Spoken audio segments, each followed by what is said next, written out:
Hello everyone, welcome again to our YouTube channel NK maths. इस video में दोस्तों मैं एसएससी सीजीएल 2020 का पेपर सॉल्व करने वाला हूं। जैसा कि आप देख रहे हैं स्क्रीन पे एसएससी सीजीएल 2020 जो कि हार्डेस्ट शिफ्ट बताया जा रहा है अभी तक का कई चैनलों पर। जैसे आपने देखा होगा कि हार्डेस्ट शिफ्ट बोला गया है 23 अगस्त का फर्स्ट पेपर को 23 अगस्त फर्स्ट पेपर, ठीक है। तो मैंने अभी सोचा कि चलो पहले इसका एक बार सॉल्यूशन कर लेते हैं। और ऐसा मत सोचना कि मैं सीएचएसएल का अभी चैप्टर वाइज सॉल्यूशन कर रहा हूं तो वो बंद हो जाएगी। वो अभी तक मैंने कई सारे चैप्टर्स कर दिए हैं और नेक्स्ट जो उसमें आने वाला है वो एवरेज का सॉल्यूशन आने वाला है। तो बिल्कुल आप घबराइए नहीं, एवरेज की वीडियो लेकर जल्द ही मैं आऊँगा जिसमें एवरेज के सारे क्वेश्चन जो सीएचएसएल 2020 में पूछे गए थे उनको सॉल्व करूँगा। इस वीडियो में मैं सीजीएल का ये पेपर सॉल्व करने वाला हूं जिसका डेट आप देख रहे हैं 23 अगस्त और पहला शिफ्ट है। हिंदी में क्वेश्चन लिखे रहेंगे लेकिन मैं बाइलिंगुअल बताता हूं, ठीक है, और कोशिश करता हूं बाइलिंगुअल करने की। तो आप चाहें तो आप पूरी वीडियो देख सकते हैं। अगर आप इंग्लिश मीडियम से भी हैं तो भी आपको कोई दिक्कत नहीं आने वाली है, ठीक है। तो आप देखिए कि क्या वाकई में ये हार्डेस्ट शिफ्ट थी और अगर ऐसा शिफ्ट आपको मिल जाए तो आप कैसे डील करेंगे। आप पूरी वीडियो को जब देखेंगे तो आप समझेंगे कि यदि आपको ऐसा शिफ्ट मिलता तो आप क्या करते। तो अगर आप इस वीडियो को देख पाए तो पूरी देख करके इससे कुछ आइडिया लगाइए कि अगर ऐसा शिफ्ट आपको मिलेगा तो आप क्या करेंगे, ठीक है। फिर भी मैंने जो कैलकुलेटिव क्वेश्चन लगा उसको और इजी तरीके से किया है। आप पूरी वीडियो देखेंगे तो खुद आप समझ जाएंगे। फिर भी वीडियो आपको पसंद आए तो जरूर से वीडियो को लाइक कीजिएगा, चैनल को सब्सक्राइब कीजिएगा, चैनल पर नए हैं तो कमेंट जरूर कीजिएगा, ठीक है। जो भी मन में डाउट हो आप कमेंट कर सकते हैं। आप अपना कितना मार्क्स आ रहा है और कौन सा शिफ्ट था, डेट था और कैटेगरी, ये भी आप कमेंट कीजिए तो ज़्यादा बेहतर होगा। चलिए मैं अभी सॉल्यूशन स्टार्ट करता हूँ और पहले क्वेश्चन से शुरू करता हूँ। देखिए भाई, पहला सवाल अपने पास डीआई का ही है और डीआई के अगर ऐसे क्वेश्चन आपको मिलेंगे तो आप क्या करेंगे, सवाल समझ लीजिए। पहले डीआई से ही मैंने स्टार्ट किया है, वैसे डीआई ही पहले नंबर पे है तो मैं क्या करूं, ठीक है। डीआई के क्वेश्चन वैसे एक दो क्वेश्चन आपको कैलकुलेटिव लगेंगे। अब देखो ये क्वेश्चन भी आपको लगेगा कैलकुलेटिव ही, लेकिन मैं जैसे कर रहा हूं आपको बिल्कुल भी कैलकुलेटिव नहीं लगेगा। सवाल समझिए, एक यहाँ पे टेबल दिया गया है। ये कह रहा है दोस्तों कि टेबल में 2020 दिसंबर मंथ में कंपनी के 4 कर्मचारियों द्वारा जो इनकम हुआ है वो यहाँ पर दिखाया गया है। चारों कर्मचारी का यहाँ पे नाम है, ये इनकी इनकम है, ठीक है। अब सवाल में ये कह रहा है, आपसे पूछा क्या गया है, क्या जानना चाहा है। यहाँ पे देखिए कह रहा है कि वेतन के अलावा सभी स्रोतों से किनकी आय या फिर किसकी आय उसके वेतन या फिर उनके वेतन से 25% अधिक है। बात समझ रहे हैं, यानी कि जो आय है, इनकम है, टोटल इनकम, ठीक है। ये देखो ये वेतन है यानी कि ये सैलरी है या पेमेंट है, और टोटल इनकम ये जो एक्स्ट्रा मिल रहा है, बोनस का, ओवर टाइम का, एरियर का, ये सारा मिला करके, ये सब मिला करके इसकी टोटल इनकम बनेगी। तो सवाल में ये कह रहा है कि टोटल इनकम जो होगी वो वेतन से यानी कि सैलरी से 50% अधिक किसका है। तो अगर आप इसको सोचोगे बेसिक तरीके से तो डेफिनेटली आपको कैलकुलेटिव लगेगा। मैंने एक डीआई की जबरदस्त वीडियो बना रखी है, अगर आपने नहीं देखा है तो जरूर देखिएगा। पूरे चैनल पर डीआई की अभी तक एक ही वीडियो बनी हुई है और वो भी सीजीएल मेंस 19 का और 18 का क्वेश्चन मैंने सॉल्व किया है। आप देखिए कितने बेहतरीन तरीके से मैंने सॉल्व किया। उससे पहले आपने ऐसा डीआई का सोल्यूशन शायद ही देखा हो, आप जरूर देखिएगा। अब इस सवाल में भी मैं वैसे ही देखो आपको बताने की कोशिश करता हूं कि ऐसे जो लोग पहले से इस तरह के क्वेश्चन नहीं किए हैं या ऐसे अप्रोच नहीं लगाते हैं उनको डेफिनेटली ये कैलकुलेटिव लगेगा। आपको करना क्या है, आपको ये कह रहा है, अच्छा एक बात बताओ 25% अधिक का क्या मतलब है। मैं ये कह लूँ कि भाई अगर सैलरी मेरी 100 थी लेट से, तो जो इनकम होनी चाहिए वो इससे 25% ज़्यादा होना चाहिए, यानी कि 125 या फिर इससे ऊपर होना चाहिए। तो मैं ये भी कह सकता हूं भाई कि अगर मैं इस वेतन को यानी कि सैलरी को छोड़ दूं तो बाकी के जो एक्स्ट्रा बन रहे हैं यानी कि इसमें से भी देखो 125 में से मैं सैलरी घटा दूं तो एक्स्ट्रा जो वैल्यू बनेगी वो 25 या उससे ऊपर की होनी चाहिए। बात समझिएगा, ठीक है। जो एक्स्ट्रा वैल्यू बनेगी वो 25 या उससे ऊपर का होना चाहिए। अब ये शायद बात आप नहीं समझे हो, फिर भी अगर ये बात आपने नहीं भी समझा है तो भी देखो मैं आपको बताता हूं कि मैं क्या कहने की कोशिश कर रहा हूं। जब मैं सवाल सॉल्व करूंगा तब आप समझ पाएंगे। ये तो मैंने बेसिक से एक बार आपको समझाने की कोशिश करी कि क्या कॉन्सेप्ट मैं यूज करने वाला हूँ। देखो मैंने ये कह दिया दोस्त कि वेतन है इसका 35,000। अगर मैं अमित की बात करूं तो वेतन 35,000 है, तो जो एक्स्ट्रा ये वाले बन रहे हैं ये इस 35,000 के 25% से ज़्यादा होना चाहिए। एक्स्ट्रा जो भी इसको मिल रहा है कमाई, जो इनकम एक्स्ट्रा हो रही है वो 25% से ज़्यादा होना चाहिए। तो 35,000 का 25% आप कैसे निकालोगे बताओ। 25% का मतलब 1/4 करना होता है, तो 35,000 को 1/4 करोगे, 4 से डिवाइड करोगे, देखो तो 8 चौके तो 32 कट जाएगा।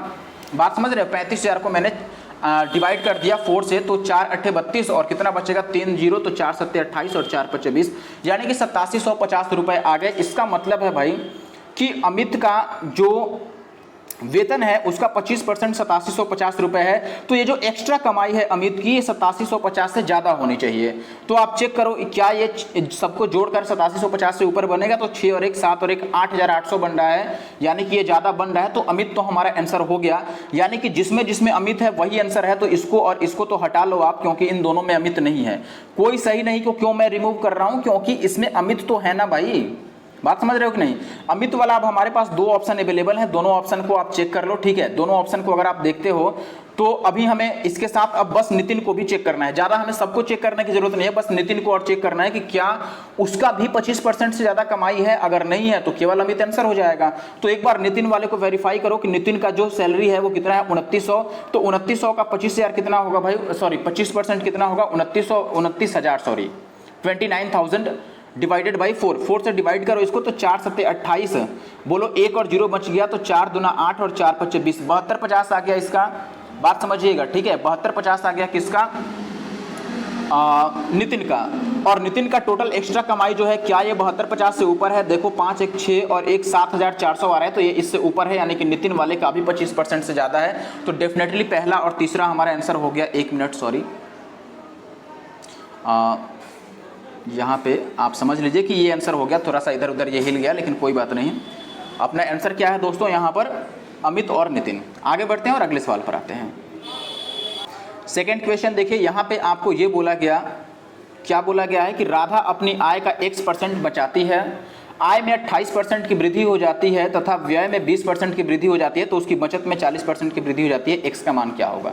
ठीक है, इनकम को X%, पहले इनकम का X% वो सेव करती है। यदि इनकम 28% इंक्रीज हो जाता है, एक्सपेंडिचर 20% इंक्रीज हो जाता है और सेविंग भी 40% इंक्रीज हो जाती है, तो X की वैल्यू क्या होगी? सबसे ईजी तरीका आप किसी भी तरह से कर सकते हैं। जैसे मैंने मान लिया कि देख भाई, यहाँ पे इसका जो इनकम था, राधा की इनकम को मैंने मान लिया कि चलो इनकम इसका 100 होगा। अगर इनकम 100 है दोस्तों, आपके हिसाब से बताओ कि ये सेविंग कितनी करती है इनकम की X%, तो सेविंग जो होगा वो X होगा। और एक्सपेंडिचर कितना होगा बताओ, खर्च कितना करेगी? 100 में से अगर X रुपए बचा ली तो खर्च करेगी डेफिनेटली 100 माइनस का X। बात समझ रहे हैं। अब सवाल में कह रहा है भाई कि आय 28% बढ़ गई, यानी कि ये कितना हो गया भाई, 100 से 128 बन गया। आगे समझिए, एक्सपेंडिचर भी कह रहा है 20% बढ़ गया, इसको 20% बढ़ाएंगे तो 100 को 20% बढ़ाने से 120 बन जाएगा। X को 20% बढ़ाएंगे तो ये कितना बन जाएगा, 1.2x।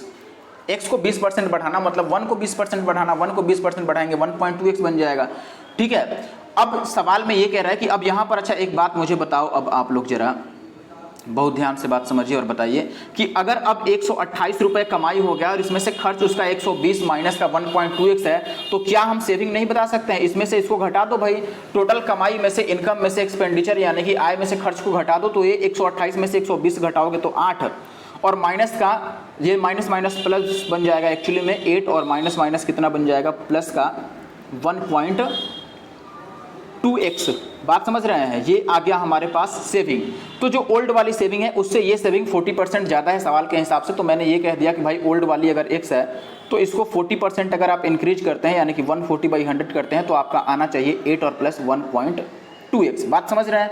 ये 0 से 0 मैंने काट दिया, 10 को उधर ले आके गुना करेंगे भाई, तो 14x इक्वल टू कितना आ जाएगा, 80 और प्लस का 12x, और यहाँ से x की वैल्यू कितनी आ जाएगी आपको, 80/2 यानी कि 40। और X% सेविंग करती थी और x की वैल्यू हमें बतानी है, दैट इज 40। बात समझ रहे हैं। पूरा मैंने इसको सॉल्व कर दिया थोरली, और ये इजी भी है क्योंकि बेसिक से हमने सॉल्व किया। अगर ज़्यादा आप ट्रिक वगैरह लगाने की कोशिश करेंगे तो टाइम गंवाएंगे और कुछ नहीं होगा। हो सकता है आप ट्रिक लगा भी ले, तो घर पे बैठ के अगर ट्रिक लगा लिए तो कौन सा आपने तीर मार दिया। एग्जाम हॉल में वो ट्रिक अगर आपको एक बैग हिट कर जाए तब तो बात बनेगी ना। ठीक है, अब तो लोग जब पहली बार क्वेश्चन आता है कोई नया क्वेश्चन, तो शुरू में तो बेसिक से ही करना पड़ेगा आपको। ठीक है, अब कुछ लोग इसकी ट्रिक बनाएंगे तो उसके लिए टाइम लगेगा भाई। आप कहो तो मैं भी इसमें 1-2 घंटे लगा के कोई ट्रिक नया इजाद कर दूं और कल बता दूं आपको। ठीक है, फिलहाल के लिए मैं आगे बढ़ता हूं। और वीडियो पसंद आए लाइक जरूर करना, कमेंट करना तो बिल्कुल भी भूलना मत, भूलने की आदत नहीं रखनी है कमेंट को। ठीक है, ये अगला सवाल है दोस्तों, डीआई का ही सवाल है। आपको यहाँ पर विषय दिया गया है ए जिसमें टोटल 75 मार्क्स हैं, बी जिसमें टोटल 80 मार्क्स हैं, सी जिसमें टोटल 100 मार्क्स में से ये परसेंटेज दिया गया है। मैं आप सवाल समझ लीजिए। सवाल अगर आप ऊपर देखेंगे, 1 मिनट सॉरी, सवाल ऊपर आप देखेंगे तो यहाँ पे लिख रखा है दोस्तों कि इस तालिका में ABCDE जो हैं ये 5 विषयों में से 6 छात्रों द्वारा यानी कि 6 स्टूडेंट्स द्वारा प्राप्त जो मार्क्स आए हुए हैं उनको परसेंटेज में यहाँ पे रिप्रेजेंट किया गया है। ये छात्रों के नाम हैं, ये टोटल मार्क्स हैं कि किस सब्जेक्ट में, जैसे ए एक सब्जेक्ट है जिसमें टोटल मैक्सिमम मार्क्स 75 है, उसका मंजू को 68% मिला है, उसी का अमित को 64% मिला है। वैसे ही ये सारा का सारा डेटा यहाँ पर आपको रिप्रेजेंट किया गया है। अब आगे बात समझिएगा, आपसे ये जानना क्या चाहता है, सवाल में आपसे ये कह रहा है, यहाँ पर सवाल देखिएगा, ठीक है, मैं सवाल दिखाने की कोशिश करता हूँ। देखिए सवाल में आपको क्या दिया गया भाई कि अब यहाँ पर ये कह रहा है कि विषय ई में अमित, अभि और अनुज द्वारा प्राप्त जो अंक है, ठीक है, विषय ई में मैं यहाँ पे लिख देता हूँ, ये ए है, बी है, सी है, डी है और ई है। तो विषय ई में अमित, अभि और अनुज द्वारा प्राप्त कुल अंक विषय बी में सभी छात्रों द्वारा प्राप्त कुल अंकों से कितने % अधिक है। ये सवाल आप मान सकते हैं कि कैलकुलेटिव था, फिर भी इतना बड़ा कैलकुलेशन नहीं था कि नहीं हो पाए, कैलकुलेशन तो था लेकिन फिर भी, ठीक है। कैसे सॉल्व करेंगे आप बात समझिए यहाँ पर दोस्त कि हम क्या करने वाले हैं यहाँ पर। अब मैं पहले ये कह देता हूँ कि आपसे ई में जानना चाहता है अमित का, अभि का और अनुज का कि टोटल कितना अंक आया। तो देखो भाई ई में अमित का कितना है 80 है, ठीक है, और अनुज का कितना है 84 है, और अभि का कितना है 74 है। तो आप इनको डायरेक्ट जोड़ के और लास्ट में 150 का इतना % निकाल सकते हैं, या अलग अलग 150 का 80%, 84% और 74% निकाल के जोड़िए। लेकिन अलग अलग निकालना यहाँ पर आपके लिए, अगर आपकी परसेंटेज काफ़ी फास्ट नहीं है तो डेफिनेटली अलग अलग आपके लिए मुश्किल होगा। तो चलो ई वाले में मैं किसका निकाल लूँ भाई, अनुज का निकाल लूँ यानी कि 84, और अमित का यानी कि 80, और एक अभि का यानी कि 74। इन सबको ऐड कर लो, सबको ऐड करेंगे तो कितना बनेगा बताओ भाई, 8 और 8 16, और 16 और 7 6 13 यानी कि 130, और 4 4 8 ये 138 बनेगा, 238 बनेगा ना, सॉरी 238 बन गया। तो ये ई वाली वैल्यू कितनी आ गई हमारी, ई वाली वैल्यू आ गई 238।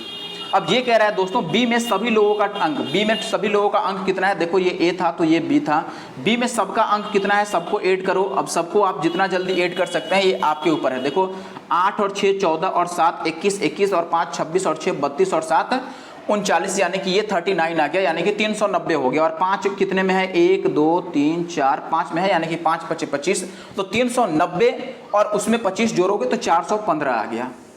बात समझ रहे हैं। अब 415 भी परसेंटेज में है और ये भी परसेंटेज में है, अभी ये आपको ध्यान रखनी पड़ेगी। 415 हमने जो निकाला है, नहीं तो आप गलत कर बैठोगे। 415 जो वैल्यू आया है दोस्तों, ये परसेंटेज है किसका, टोटल 80 का, ठीक है, क्योंकि इसमें टोटल 80 मार्क्स आ सकता है जिसका 415% सबको मिलाकर आया हुआ है। और यहाँ पर ई वाले में 150 का कितना आया है, 238%। तो दोनों का परसेंटेज पहले आपको कैलकुलेट करना पड़ेगा। तो देखो मैं लिखता हूँ अब यहाँ पर भाई कि 238% किसका, 150 का। तो देखो 238% 150 का निकालो या 238 का ही 1.5% निकाल दे, बाट बराबर है। आप मुझे बताओ कि क्या अगर मुझसे ये कहे कि भाई आप 200 का 50% बता दो, तो क्या मैं ये नहीं कह सकता कि 50 का ही 2% बता दो, 200% बता दो, बात बराबर है। दोनों बात परसेंटेज आप इसमें लगाओ या इसमें लगाओ, कोई अंतर नहीं पड़ता, ये आपको ध्यान में रखनी चाहिए। तो वैसे ही मैं यहाँ पे परसेंटेज जो दूसरे पे लगा रहा हूँ, हमें 150 का 238% निकालना था, लेकिन मैं 238 का ही 150% निकाल लूंगा, यानी कि इसकी 300 का आधा। या फिर आप चाहो तो एक बार 100% यानी कि पूरा 238 और फिर इसका 50% यानी कि आधा। तो देखो 238 में 238 का आधा जोड़ दो, तो 238 और इसका आधा कितना होगा बताओ, 119। आप अगर इनको ऐड करते हैं तो ये 9 8 17 का 7 3 और 1 4 और 1 5 आएगा ना, और ये 4 आ जाएगा। 457 यहाँ पे आ गया टोटल अंक ई वाला। और ये 415% किसका भाई, 80 का 415%। तो आप बोलेंगे 80 का 1% तो 0.8 होगा, तो 0.8 से इसको गुना कर दो, तो 8 5 40 का 0 तो हट जाएगा। और फिर 8 कम 8 और 4 12 का 2 हासिल कितना आएगा अपने पास दोस्त, 457 एक आ गया, 357 आनी थी ना, ये 357 आएगा एक्चुअली में, ये 457 नहीं है दोस्त, यहाँ 357 आएगा, बात समझिएगा थोड़ा, ठीक है। और ये वैल्यू हम निकालेंगे तो ये हमारी आ गई, और 4 8 32, 32 और 1 33, यानी कि ये 332 आ गई। तो हमें अब ये बतानी है कि 357 वाला 332 से कितना ज़्यादा है प्रतिशत में। तो इसको आप कैलकुलेट कर लो, जिस तरह से आपको इजी लगे उस तरह से कैलकुलेट कर लो। देखो 332 से 357 कितना ज़्यादा है, तो आप बोलेंगे भाई ये 83 ज़्यादा है। कितना ज़्यादा है निकाल लेते हैं ना, 7 में से 2 जाएगा 5, और यहाँ पर बच गया 5 में से 3 जाएगा हमारे पास, तो कितना आ जाएगा 2। 25 ज़्यादा है, हमसे कम पूछ रहा है या ज़्यादा पूछ रहा है, कितने % अधिक है। तो आप बोलेंगे भाई 25 ज़्यादा है, कितने से, 332 से, तो नीचे 332 रख दीजिए, और गुना का 100, यही निकालना है अब हमें। अब इसको निकालना है तो ये 4 से कटता नजर आ रहा है, अगर 4 से काटोगे तो ये 83 बार में कट जाएगा 83 टाइम्स, और ये 25 बार में। तो ओवरऑल जो आपका आंसर बनेगा वो ऊपर आ गया 25 का स्क्वायर 625 और डिवाइडेड बाई 83। तो 625 को अगर 83 से गुना करना है तो देखो अब हमें क्या करना पड़ेगा, ध्यान देना दोस्तों। 625 को हमें 83 से गुना करना है, तो मैं यहाँ पे लिख देता हूँ कि अब ये सब तो हटा दो, 625 डिवाइडेड बाई 83। अब ये आपको काम करना पड़ेगा। यहाँ पर अगर आप अप्रॉक्सीमेशन लगाते हैं तो आप देखेंगे कि ये 8.5 और ये 8.4 काफ़ी करीबी मामला है इन दोनों के बीच, ठीक है। अब यहाँ आंसर टिक किया है तो कोई देख के अप्रॉक्सीमेशन अब कर दे कि भाई आंसर ये आया है, इस हिसाब से अप्रॉक्सीमेशन कर दिया, तो वो अलग बात है। लेकिन मैं ये कहना चाहता हूँ कि हमारे पास ऑप्शन जब काफ़ी करीब करीब है तो हमें डिवाइड ही करना चाहिए। अब देखो क्या 8 8 कट सकता है, 8 टाइम्स तो कटेगा नहीं क्योंकि 64 बन जाएगा, यहाँ 62 तक ही है, 7 टाइम्स ही काट सकते हैं। तो 7 टाइम्स ये कितना होगा, तो आप बोलेंगे 7 तियाँ 21 और 8 7 56 और 2 58, ये 58 आ गया हमारे पास। तो ये 5 में से 1 गया 4 और 12 में से 8 जाएगा, तो यहाँ पे 4 और ये तो कट गया, तो यहाँ पर 44 आ गया। पॉइंट लगाएंगे, अगर 0 लगाते हैं तो डेफिनेटली ये 2 टाइम्स तो नहीं जाने वाला है। 8 × 5 = 40, देख सकते हो। 80 को इसके पास ले जाने के लिए 5 से ही गुना करना पड़ेगा, तो 7.5 हो गया। थोड़ा आपको फास्ट सोचना पड़ेगा, अलग तरीके से सोचना पड़ेगा। आगे बढ़ते हैं, अगले सवाल में आते हैं। अगला सवाल देखें, ये प्योर इंग्लिश में आपको दिख रहा है, लेकिन इसको मैं हिंदी में बताता हूँ कि ये क्या कहने की कोशिश की गई है। कह रहा है कि एक ट्रायंगल में, यानी कि एक त्रिभुज ABC में AD जो है वो कोण समद्विभाजक है कोण A का। AB की वैल्यू 5 है, AC की वैल्यू 7.5 है, BC की वैल्यू 10 है। तो कह रहा है कि distance of D from the mid point of BC, यानी कि BC के मिड पॉइंट से बिंदु D की दूरी क्या होगी। मैं चित्र से समझाता हूँ। ये आपसे कह रहा है कि ये एक त्रिभुज है भाई, ये A है, B है और C है, और A से AD जो है ये एंगल बाइसेक्टर है, किसका, AD कोण A का। तो कोण A का ये कोण समद्विभाजक हो गया, ठीक है, ये क्या हो गया, कोण समद्विभाजक।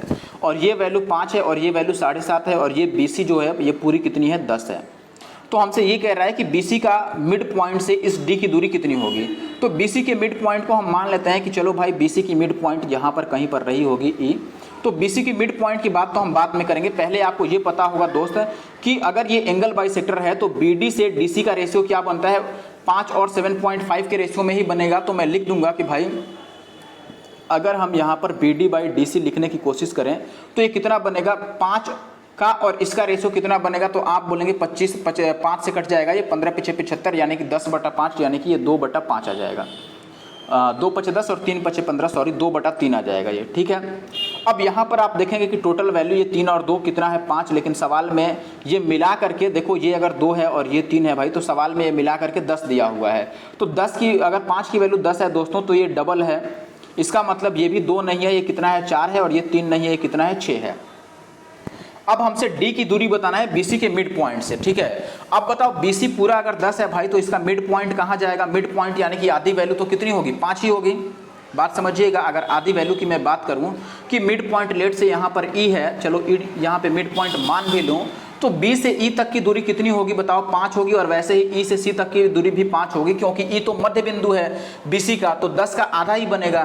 तो 5 और 4 का अंतर बता दो, या यहाँ से 5 और 6 का अंतर बता दो, अंतर तो एक ही आएगा, यानी कि option C is the correct answer. Okay, आगे बढ़ता हूँ और अगले सवाल पर आता हूँ।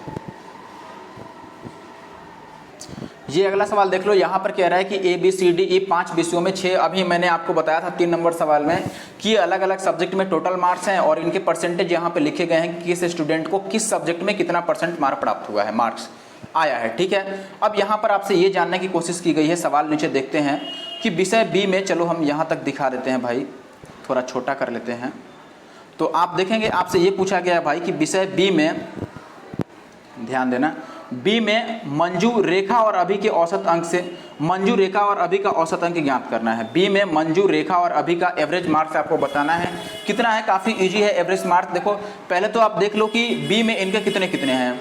B कौन है भाई, ये A है तो ये B है। B में मंजू के सामने कितना है भाई, 85, और रेखा के सामने है 75, और अभी के सामने कितना है, 65 है, ठीक है। तो एक बात समझिए आप जरा यहाँ पर भाई, बहुत ध्यान से बात समझना। पहले हम टोटल मार्क्स, हमें जरूरत पड़ेगी टोटल कितने हैं वो बाद में भी देख लेंगे। चलो पहले आप यहाँ पे देख लो कि इनका एवरेज कितना बनेगा। बताओ क्या हम इनको जोड़ कर और 3 से भाग करें, मूर्खता नहीं होगी।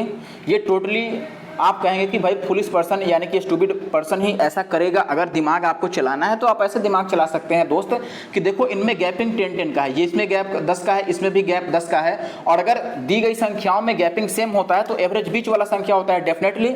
यहाँ पर देखो ये 85, 75 और 65 सब में गैप 10-10 का है, और अगर गैपिंग सेम होती है तो एवरेज ऑलवेज बीच वाला संख्या होता है। Average is the mid value, यानी कि 75 यहाँ पर एवरेज है। तो 75 एक्चुअली में ये परसेंटेज दिया हुआ है, तो ये 75% हुआ किसका भाई, टोटल का। तो देखते हैं बी में कितना मार्क्स टोटल था। तो आप देखेंगे यहाँ पर, तो देखिए बी में टोटल मार्क्स कितना है भाई, आप बोलेंगे कि बी में टोटल मार्क्स यहाँ पर कितना है भाई, 80 है। तो 80 का 75%, 75% मतलब 3/4 होता है, तो 80 का 3/4 कितना हो जाएगा भाई, 20 या 60 आ जाएगा। तो डेफिनेटली इसका 60 आंसर होगा, जो कि है भी ऑप्शन डी। आप देख सकते हैं। फिर भी कोई दिक्कत हो, समझने में परेशानी हो, आप डेफिनेटली कमेंट करके मुझे बता सकते हैं। अगला सवाल देखिए, यहाँ पर अगला सवाल कह रहा है कि एक वृत्त ABCD है, एक वृत्त चतुर्भुज ABCD में इस प्रकार अंतः स्थापित है कि इसकी भुजाएं AB, BC और CD और DA क्रमशः PQRS को स्पर्श करती हैं, यानी कि टच करती हैं। ये वैल्यू प्रोवाइडेड है आपको, तो AB की वैल्यू बतानी है। सवाल समझिएगा, वृत्त जो है वो अंदर है किसके भाई, इंस्क्राइब्ड है एक क्वाड्रिलेटरल के अंदर। तो एक क्वाड्रिलेटरल पहले मैं बना देता हूँ, पहले सर्कल ही बना लेता हूँ कि लेट से ये सर्कल है, इसके चारों तरफ मैंने एक क्वाड्रिलेटरल ऐसे बना दिया छोटा सा, किसी भी तरह से आप समझ सकते हैं। लेट से ये A है, B है, C है और D है, और ये जहाँ पे सर्कल को टच करते हैं उसकी वैल्यू को ये कह रहा है कि भाई ये वैल्यू P है, ये वैल्यू Q है और ये वैल्यू R है, और दिस वन इज S। सवाल में अब आपको ये दिया गया है यहाँ पर भाई कि AS की वैल्यू 6 है, यानी कि दिस वन इज 6, ये 6 है एक्चुअली में। आगे ये कह रहा है कि BC 12 है, यानी कि ये टोटल वैल्यू 12 है। CR कितना है, 5 है, ये 5 है। तो हमसे AB पूछ रहा है कि यानी कि ये टोटल बता दो। एक बात मुझे बताओ भाई कि आपको ये पता होगा कि एक सर्कल पर अगर बाहर से हम 2 टेंजेंट खींचते हैं तो ये दोनों सेम होता है डेफिनेटली। इस हिसाब से अगर A से ये टेंजेंट और ये टेंजेंट खींचा गया है तो आप बोलेंगे भाई कि अगर AS की वैल्यू 6 है तो डेफिनेटली AP भी 6 होगा। बात समझे कि नहीं समझे। उसी तरह से अगर ये वैल्यू 5 होगा तो ये वैल्यू भी 5 होगा, और अगर BC टोटल 12 था, इसमें से ये 5 हो गया तो ये कितना हो गया 7, और अगर ये 7 था तो ये भी 7 होगा, क्योंकि ये टेंजेंट B से 2 टेंजेंट खींचे गए हैं तो दोनों 7-7 होंगे। तो ये 6 है और ये 7 है, तो टोटल वैल्यू कितनी हो गई, 7 और 6 13, यानी कि option first is the correct answer. आगे बढ़ते हैं। अगला सवाल ये देख लो, कह रहा है कि भाई कोण A 50 है, त्रिभुज ABC में B और C के समद्विभाजक बिंदु O पर मिलते हैं, तो B और C बता दो। आपने ये पढ़ा ही होगा फॉर्मूला डायरेक्ट, ये ABC है, इसके बाइसेक्टर्स यहाँ पे मिलते हैं, ये D है या फिर O है, लेट से O है। A की वैल्यू कितनी है, 50 है, तो इसकी वैल्यू बतानी है कितनी होती है, 90 + A/2, यानी कि 50 का आधा 25, और 90 में 25 जोड़ोगे तो 115 आएगा, सीधी सी बात है और कुछ नहीं। ठीक है, 90 के ऊपर यूनिट डिजिट 5, खेल खत्म। आगे बढ़ता हूँ अगले सवाल पर। अब ये देखिए अगले सवाल में फिर से DI का सवाल आ गया। ये अलग अलग साल में अलग अलग शहर में कितने पेड़ लगाए गए हैं ये दिखाया गया, ये पेड़ों की संख्या है। यानी कि आप समझिए यहाँ पे कह रहे हैं कि 2016 में चंडीगढ़ में 1800 पेड़ लगाए गए, अहमदाबाद में 2500 और पुणे में 1800, कोलकाता में 2000, ऐसे ही 2017 का 18 का सबका खेल दिया हुआ है। अब आपसे ये कह रहा है कि 16 और 19 में कुल मिलाकर किस शहर में सबसे ज़्यादा पेड़ लगाया गया था। तो 16 और 19 वाला जोड़ लो, देख लो किसमें सबसे ज़्यादा होता है। 16 में चंडीगढ़ में देखेंगे 1800, और 19 में कितना है, लगभग 2400 में मान लेता हूँ, 40 को हटाओ बाद में जोड़ लेंगे। तो 18 और 24 कितना होता है, तो आप बोलेंगे 8 4 12, 2 1 3 और 1 4, 42,400 ये आ गया। ठीक है, ये चंडीगढ़ का है। अहमदाबाद का देखो तो ये 2500 है, और ये कितना है भाई 1950, यानी कि ये 2500 और 100 कितना हो जाएगा 3500, और 900 9 5 14 44 85 आ रहा है। बताओ आगे यहाँ पर देखो, पुणे में ये 18 है और ये 1900 है, 18 19 तो 3600 और 1 3700 ही बनेगा। और इसमें देखोगे ये 2000 और ये 1600 कितना हो गया 3600 ही, तो सबसे ज़्यादा हो गया हमारा ये वाला 44, किसका आया था, अहमदाबाद का। तो हमारा आंसर जो होगा वो अहमदाबाद होगा, यानी कि option D is the correct answer. Okay, अगला सवाल देख लो भाई, सिंप्लीफिकेशन का है, काफ़ी खतरनाक दिखने में लग रहा है। ठीक है, क्वेश्चन नंबर 9। अब देखो अभी थोड़ी सी बीच में प्रॉब्लम आई थी मुझे, क्योंकि जिस भाई ने ये पेपर भेजा है, मतलब जिनका भी ये PDF था, जिनकी आंसर की का, जैसा कि मैंने बोला था कि आप लोग अपनी आंसर की PDF बना करके और हमारे पास सेंड कीजिए टेलीग्राम पे। उसका लिंक दिया है मैंने, और हर एक वीडियो के डिस्क्रिप्शन बॉक्स में भी लिंक रहता है कि किस टेलीग्राम पे। मैं बता देता हूँ, टेलीग्राम पे आपको लिखना है @ यहाँ पे मैं लिख देता हूँ @ और फिर लिखना है आपको NK मैथ्स S भी लिखना है साथ में, और 2021 इस यूजर आईडी पर टेलीग्राम पर आपको अपना सेंड करना है PDF आंसर की। लेकिन ध्यान रखना कि आंसर की PDF ऐसी होनी चाहिए दोस्तों कि जिसमें से मैथ सेक्शन में पेजेज वाइट ना हो। जैसे मैथ में क्या होता है ना कि केवल आंसर मार्क होते हैं और क्वेश्चन होते नहीं हैं, बिल्कुल वाइट पेज आ जाते हैं। ऐसे ही अभी जिसने भेजा था मेरे पास, जिस भाई ने भी, तो वैसे ही 8 नंबर तक तो मैंने सॉल्व करा दिया और उसके बाद क्या हुआ कि उसमें सारे वाइट पेजेस थे। इसीलिए मैंने अभी देखो यहाँ पर ये आरबीआई के चैनल से मैंने डाउनलोड किया है वापस से, ताकि आगे के क्वेश्चन मुझे मिल सकें। तो अभी 9 नंबर क्वेश्चन से मैं सॉल्व कर रहा हूँ, ठीक है। और कोई बात नहीं है, लेकिन आप लोग आगे से ये ध्यान रखिएगा कि जो भी अपना आंसर की सेंड करें तो इस तरीके से सेंड करना दोस्त कि आपका नेम इरेज किया हो और रोल नंबर इरेज किया हो, लेकिन इरेज नहीं भी किया हो तो मैं इरेज कर दूंगा। और साथ ही साथ कोई पेज उसमें से गायब ना हो या फिर वाइट ना हो, पूरा पूरा हो, ठीक है। चलो 9 नंबर क्वेश्चन सिंप्लीफिकेशन का है, आप देख रहे हैं यहाँ पर। देखो कैसे सॉल्व करेंगे इजीली। यहाँ पर पहले हम इसको एक अलग ग्रुप में सॉल्व कर लेंगे, इसको अलग ग्रुप में और इसको अलग ग्रुप में, ठीक है। आप बताओ इसकी क्या होगी। पहले ऑफ की क्रिया करते हैं तो ये 21 गुणा 4 बनेगा और उसके बाद डिवाइड करते हैं तो ये 7 चौके ऊपर तो 28 आ गया। 1 मिनट, सॉरी, आप ध्यान देना कि ये 7 चौके 28 और डिवाइडेड बाई 21 गुना 4 हमें करना पड़ेगा। ऑफ का मतलब गुना करते हैं, तो आप इस चीज़ को ऐसे लिख सकते हैं। ये जो दिया गया है डायरेक्ट मैं इसको ऐसे लिखूंगा कि ये 7 चौके 28 हो गया और डिवाइडेड बाई कितना हो गया भाई 21, और ऑफ का मतलब गुना 4। तो ये देखो 3 सत्ते 21 और ये 4 सत्ते 28 और 4 से 4 कट गया तो ये 1/3 आ गया। सेकंड ग्रुप का क्या रोल है भाई, यहाँ पर पहले ब्रैकेट सॉल्व करते हैं। आपको पता होगा कि पहले हम क्या करते हैं, ब्रैकेट को सॉल्व करते हैं।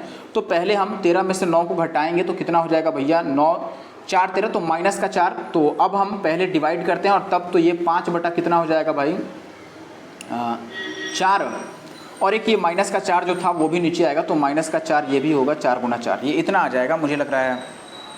बात समझिएगा पहले कि क्या रोल है यहाँ पर। 1 मिनट, सॉरी, ये पहले दोनों एक साथ नहीं आएगा ना, यहाँ पर गड़बड़ हो रहा है। देखो ये पहले हम डिवाइड करेंगे ना, ये ब्रैकेट का खेल तो हमने खेल दिया भाई कि ये -4 आएगा, ठीक है, ये -4 आएगा, लेकिन पहले ये डिवाइड करना होगा। तो 5 बटा 4 और गुना का हमारा जो -4 आ रहा है तो ये 4 से 4 कट जाएगा तो -5 वाली वैल्यू आ गई। अगली तीसरी वैल्यू कितनी होगी, तो आप बोलेंगे भाई ये है 2 - 2 और बाई का 8, तो ये 1/4 यानी कि 2 - 1/4 कितना हो जाएगा, माइनस का 3/4, यही होगा। अब यहाँ पर आप देखें कि पहला हमारा वैल्यू आया था 1/3, दूसरा वैल्यू यहाँ पे साइन देखना माइनस का है और हमारा आया था -5 यानी कि ये माइनस माइनस प्लस का 5 हो गया, और तीसरा वैल्यू यहाँ पर प्लस का साइन है और ये हमारा माइनस का 3/4 आ गया तो ये माइनस का 3/4 आ गया। तो इसको हम लिख सकते हैं भैया कि ये कितना हो गया, डायरेक्टली आप चाहें तो 4 दूना 8, ये गड़बड़ हो रहा है, 4 दूना 8, ये 7/4 आएगा ना, 3/4, तभी मैं बोलूँ कि 3/4 कहाँ से आ गया। ये 3/4 नहीं होगा भाई, 1/4 को हम 2 में से माइनस करेंगे तो ये माइनस का 7/4 होगा। बात समझ, और वो भी प्लस का 7/4 होगा, माइनस का भी नहीं, ठीक है। ये 7/4 आएगा प्लस का, तो यहाँ पे हम प्लस का 7/4 भी ले लेते हैं। अब बस इनको कैलकुलेट कर लो। अब यहाँ पर देखो ये 5 का तो 5 ही रहेगा, ठीक है, आंसर 5 से ऊपर का है तो ये दोनों तो होने से रहे, क्योंकि ये दोनों जोड़ेंगे तो 5 से ऊपर ही जाएगा। और नीचे देखो ये एलसीएम 12 आ रहा है तो 12 ही नीचे आना चाहिए डेफिनेटली। 1 मिनट यार, ये किधर भाग गया पता नहीं, चलो कोई बात नहीं, ये पता नहीं कहाँ पर गायब हो गया यार। आज दूसरा मैंने सॉफ्टवेयर ही चेंज कर लिया है ना, दूसरा ले लिया है, तो इसका आंसर यही आना है एक्चुअली में। आप बात तो समझ ही रहे हैं, लास्ट में ये वैल्यू आएगी हमारे, जिसको हम सॉल्व कर सकते हैं इजीली। देखो अगर मैं रेड पेन से आपको समझा दूं तो आप बोलेंगे भाई कि ये 5 का 5, इसको और इसको ऐड कर लो तो ये 4 और 7 21 और 4 कितना हो जाएगा 25, और बटे कितना आएगा भैया 4 12, तो ये 12 दूना 24 यानी कि 5 और 2 7 और 1/12 आएगा, जो कि अपने आंसर में भी है। आगे बढ़ जाता हूँ मैं और आगे से कोशिश करूँगा ऐसा ना हो। ये क्वेश्चन नंबर 9 देख लो भाई। अब क्वेश्चन नंबर 9 में आपको कह रहा है कि 12, 18 और 6 का जो फोर्थ प्रोपोर्शनल है और 4 और k का जो थर्ड प्रोपोर्शनल है वो दोनों इक्वल है, तो k की वैल्यू क्या होगी। इसका फोर्थ प्रोपोर्शनल क्या होगा, देखो फोर्थ प्रोपोर्शनल अगर x होता तो आपको पता है कि फर्स्ट और लास्ट का मल्टीपल बीच के दोनों के मल्टीपल के बराबर होता है। तो 18 छक कितना होता है 108 इक्वल टू का 12x यानी कि 12 9 108, तो x की वैल्यू तो 9 आ गई। बात समझिएगा। और यहाँ पे थर्ड प्रोपोर्शनल हम कैसे निकालते हैं, थर्ड प्रोपोर्शनल आपको पता होगा कि लेट से अगर थर्ड प्रोपोर्शनल यहाँ पर x ही है तो आप क्या लिखते हैं कि 4 का जो रेशियो k से है, ध्यान दीजिएगा, 4 का जो रेशियो k से है, ध्यान दीजिए, मैं थर्ड प्रोपोर्शनल को मैंने x मान लिया, तो 4 का जो रेशियो k के साथ है वही रेशियो k का किससे होना चाहिए, x से। x थर्ड प्रोपोर्शनल है। यहाँ से आप देखोगे भैया कि x की जो वैल्यू आएगी वो कितनी आ जाएगी, तो आप बोलेंगे k²/4, x की वैल्यू कितनी आ जाएगी k²/4, तो ये यहाँ का थर्ड प्रोपोर्शनल आ गया। तो सवाल में कह रहा है कि यहाँ का फोर्थ प्रोपोर्शनल यानी कि 9 और यहाँ का थर्ड प्रोपोर्शनल सेम है, यानी कि 9 की वैल्यू कितनी है k²/4 है, तो ये 9 चौके 36 यानी कि k की वैल्यू कितनी हो गई 6, तो ऑप्शन 3 इसका बिल्कुल ही सही उत्तर है। आगे बढ़ते हैं। ये अगला सवाल देख लो, यहाँ पे ये काफ़ी प्रचलित सवाल है, कई बार रिपीट हो गया एसएससी में, ठीक है। तो आपको जरूर ज्ञात होगा कि ऐसे में क्या करते हैं, हमसे ये पूछ रहा है कि 5 अंक वाली एक संख्या है, 3, 7, 11 से डिविजिबल है, तो इसकी वैल्यू बता दो। ऐसे केस में आपको पता है कि हमें 3, 7 और 11 को मल्टीप्लाई करना होता है, उससे इसको डिवाइड करेंगे, ए बी की वैल्यू फाइंड आउट करेंगे। तो देखो इनको मल्टीप्लाई करोगे तो 231 आता है। आपने अगर पहले, अब मैंने प्रीवियस ईयर कराया है तो मुझे पूरा याद है, आप मल्टीप्लाई कर लेना, ठीक है। और इसको मैं डिवाइड करूंगा किससे, 593 से। और ए बी की जगह पर या तो आप 00 ले लो या फिर 99 ले लो, ठीक है। जो भी आप लोवेस्ट लो या फिर हाईएस्ट लो, तो लोवेस्ट 00 ले सकते हैं, हाईएस्ट आप 99 ले सकते हैं। उससे ऊपर जाएंगे तो ये 5 अंक से 6 अंक बन जाएगा, ठीक है। और नीचे आएंगे अगर 00 से तो ये 5 अंक से 4 अंक बन जाएगा। इसलिए यहाँ 00 आप 99 ले लो और डिवाइड कर लो। अगर डिवाइड करोगे इससे 231 से, तो देखो पहले 2 बार में कट जाएगा डेफिनेटली, ये 462। माइनस करोगे तो ये कितना बन जाएगा भैया, 3 में से 2 जाएगा 1, और यहाँ पे 3 और ये 1, फिर 1 0 को हम लाते हैं तो देखो ये 2 छक 12 तो नहीं कट सकता है, तो मुझे लगता है 5 बार में ही जाएगा। तो ये 5 एकम 5 और 23 बचे 115 होता है, पूरा मैं लिख ही देता हूँ। तो ये 10 में से 5 जाएगा 5, और यहाँ पे 10 में से 5 जाएगा फिर से 5, और यहाँ पर 2 में से 1 जाएगा, तो 155 आ गया, सीधी सी बात है। 1 0 और बचा है, उसको भी उतार लो, तो ये 2 छक 12 और 2 7 14, ये फिर 7 या 21 ज़्यादा हो जाएगा, 6 से ही कट सकता है। तो 6 एकम 6 और 6 3 18 और 2 छक 12 और 1 13, इतना हो गया। शेष कितना बच गया, ये 4 हो गया, और 5 में से 4 जाएगा। देखो भाई 5 में से 15 में से 8 जाएगा, तो यहाँ पर कितना बच जाएगा, 15 नहीं 14 में से 8 जाएगा तो 6 बचेगा। और यहाँ पर जो बचे उससे मुझे मतलब नहीं, मुझे लास्ट के 2 ही डिजिट से मतलब है। आपको जो बचता है वो बचा लीजिएगा। मुझे लास्ट का देखो यहाँ पर कुछ ना कुछ तो बचेगा, 1 या 2 जो भी बच जाए। अब हमें क्या करना है कि देखो ये वैल्यू तो पूरी कटनी चाहिए थी भाई। पूरी कटने के लिए इसमें हमें क्या ऐड करें बताओ। अब ये पूरा कटाएं, इसके लिए यहाँ पर लास्ट पर 64 ना बच के अगर यहाँ 231 बचा होता तो डेफिनेटली ये नंबर पूरा एक बार और हम कटा सकते थे। तो 231 यहाँ कैसे आएगा बताओ। 64 में हम क्या जोड़ें कि ये 231 बन जाए। 64 में क्या जोड़ें कि 231 बन जाए। तो 231 में से 64 को माइनस कर दो। अगर 231 में से 64 को माइनस करते हैं तो बताओ 11, मैं यहाँ पे लिख देता हूँ 231 माइनस का 64 आपको लिखना है। तो ये 11 में से 4 जाएगा तो कितना बचेगा 7, और यहाँ पर 12 में से 6 जाएगा तो 6, यानी कि लास्ट का 2 डिजिट 6 और 7 बचेगा, वही यहाँ पर आएगा। ये 6 होगा और ये 7 होगा। 00 लेने का मतलब 00 में जब मैं 6 और 7 ऐड करूँगा, ध्यान देना यहाँ पर 00 मैंने इसीलिए लिया था कि जब यहाँ पे मैं 6 और 7 लिख करके और ऐड करूँ तो ये क्या है, लास्ट डिजिट 6 और 7 है। आपको पता है सवाल के हिसाब से यहाँ पर A है, यहाँ पर B है, यानी कि A की वैल्यू 6 है और B की वैल्यू 7 है। अब A की वैल्यू 6 और B की वैल्यू 7 है, तो यहाँ पे पुट कर दो। देखो a square minus B square का मतलब a plus B into A minus B. तो a प्लस बी 7 6 13 और a माइनस बी 6 में से 7 घटा दो, माइनस का 1 यानी कि ये माइनस का 13 और प्लस का ab यानी कि 7 छक 42। 42 में से 13 जाएगा, कितना बचेगा 29। That is the answer, option 3 is the correct answer. Okay, आगे बढ़ जाएं। अब ये सवाल देख लो, इसमें ये कह रहा है भाई, सवाल के हिसाब से समझना आप बात को कि सवाल में क्या लिखा गया है। सवाल ये कह रहा है कि कोई व्यापारी है जो कि कुछ केले खरीदता है, उसमें से 1/5 केले सड़े निकल जाते हैं, ठीक है।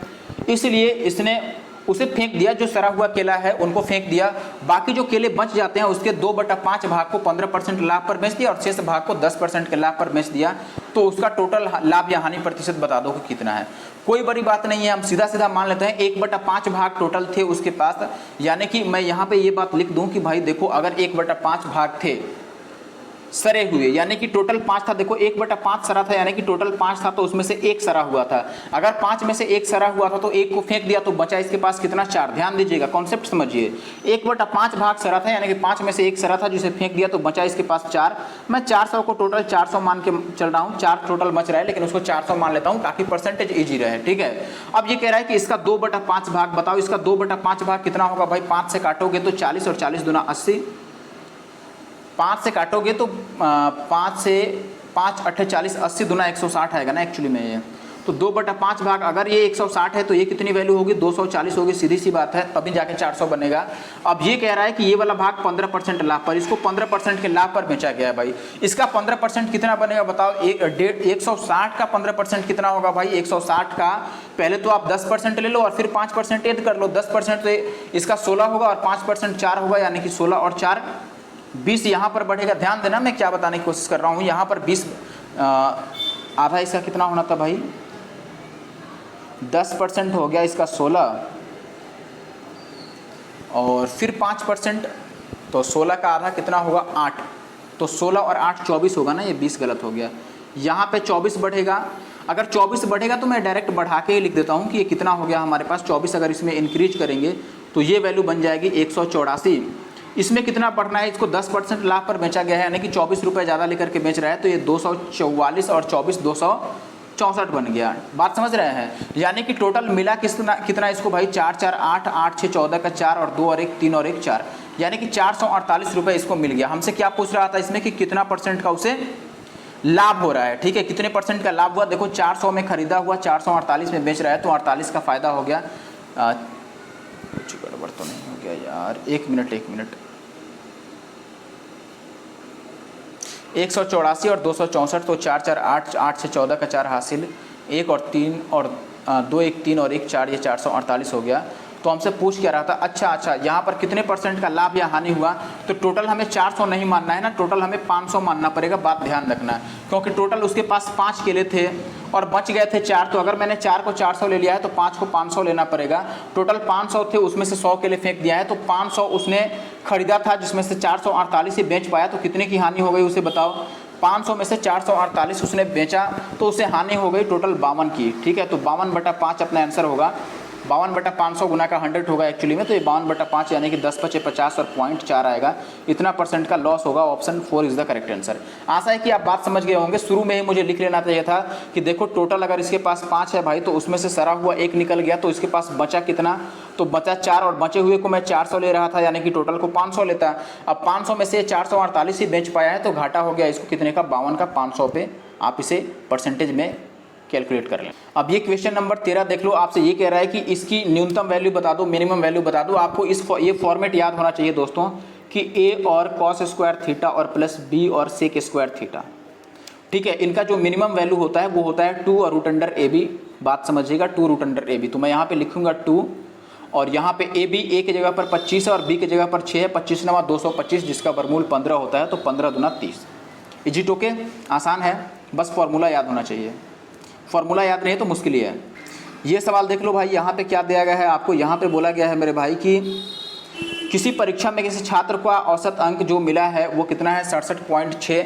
यदि गणित में उसे 27 और अंक मिल जाए, यानी कि ज़्यादा मिलता, मैं और कंप्यूटर साइंस में उसे 10 और मार्क्स इंक्रीज कर दिए जाएँ, और हिस्ट्री में भी 18 इंक्रीज कर दिया जाए, तो उसको टोटल मिला करके जो अब एवरेज बनेगा नया, वो बनेगा 72.6। तो परीक्षा में कुल कितने पेपर हुए थे, यानी कि एक व्यक्ति है, एक छात्र है, उसका अभी एवरेज मार्क्स जो आया है वो 67.6 है। यदि मैथ में 27 ज़्यादा मिला होता अंक, और कंप्यूटर साइंस में 10 ज़्यादा मिला होता, हिस्ट्री में 18 ज़्यादा मिला होता, तो ओवरऑल उसका एवरेज इतना ज़्यादा बनता। देखो ये देखने में कैलकुलेटिव है, लेकिन है उतना ही ईजी। कैसे करेंगे, आप मुझे बताओ कि टोटल एक्स्ट्रा इसको कितना मिल रहा है, बताओ एक्स्ट्रा कितना मिल रहा है। तो आप बोलेंगे भाई 27 और 10 37, 37 और 18 कितना हो गया, 45 और 10 55 एक्स्ट्रा मिल गया है।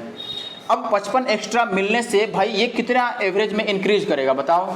अब एवरेज में जो इंक्रीज होता है, आपको पता है कि सबको बराबर बराबर बांटते हैं। जैसे मान लो मुझे पहले से एवरेज अगर 10 है और 5 लोग हैं, और मुझे एवरेज में और 20 जोड़ना है, तो मैं 20 डायरेक्ट एवरेज में नहीं जोड़ सकता। 20 को पहले 5 लोगों में डिवाइड करूंगा, और 4 आ रहा है तो इस 4 को एवरेज में हम ऐड करते हैं। ये बात आपने पढ़ा होगा। यही बात मैं यहाँ पे कहने वाला हूँ, आपको यही बात मैं सिखाना चाहता हूँ और कहना भी चाहता हूँ कि आप इस बात को ध्यान से समझिए कि मैं क्या कहने जा रहा हूँ और क्या करने जा रहा हूँ। आप बोलेंगे मेरे भाई कि पहले 67.6 था, लेकिन अब 72.6 हो गया है, तो कितना बढ़ गया है भाई। इससे आप देखोगे कि ओवरऑल 5 बढ़ गया है। 5 हर एक लोग का बढ़ा है, लेकिन टोटल 55 बढ़ा है। तो कितने लोगों को 5-5 बढ़ाया जाए कि टोटल 55 बढ़ जाए भाई, 11 लोगों को 5 से डिवाइड ही कर दो सीधा, 11 × 55। ओवरऑल इंक्रीजमेंट जो है, यानी कि वृद्धि हुई है 55 की, लेकिन हर एक आदमी का 5 ही बढ़ा है। तो कितने लोग होंगे भाई कि 5-5 बढ़ा के 55 बन जाए, 11। बस सिंपल, आगे बढ़े।